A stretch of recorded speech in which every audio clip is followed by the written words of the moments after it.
ফের নায়ক বদল ধারাবাহিকে। টেলিপাড়ায় ঝড় গুঞ্জন চলছে গৃহপ্রবেশ ধারাবাহিকের নায়ক নাকি বদলাতে চলেছে।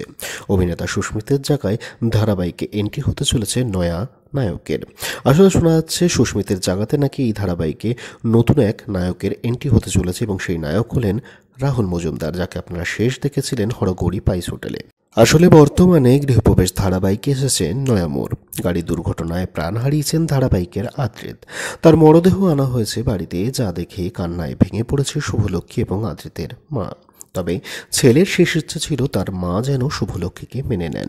একথা জানতে পেরে শুভলক্ষ্মীকে বুকে টেনে নেন আদ্রিতের মা।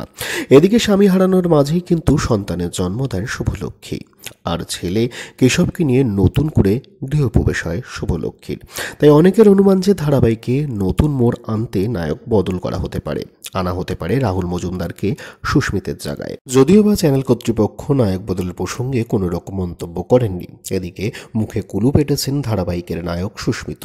এদিকে আগের প্রমোতে ধারাবাহিকের দেখানো হয়েছে হাসপাতালে ডাক্তার মোহনা রূপে ধারাবাহিকে নয়া এন্ট্রি হয়েছে মোহনার, অর্থাৎ বাস্তবের কৌশাম্বী চক্রবর্তীর। মোহনাকে হাসপাতালের এক স্টাফ বলেন বড় অ্যাক্সিডেন্ট করে এসছে একজন।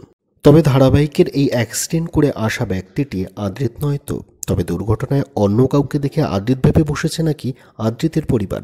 তবে কি স্মৃতি হারাতে চলেছে ধারাবাহিকে আসন্ন এপিসোডে আদ্রিত আর কৌশাম্বী রাহুলের এন্ট্রি নয়া জুটির আভাস দিচ্ছে ধারাবাহিককে? সবটা জানতে হলে অবশ্যই স্টার জলসার পর্দায় চোখ রাখতে হবে রাত 8:30টায় এবং দেখতে হবে গৃহপ্রবেশ ধারাবাহিকটিকে।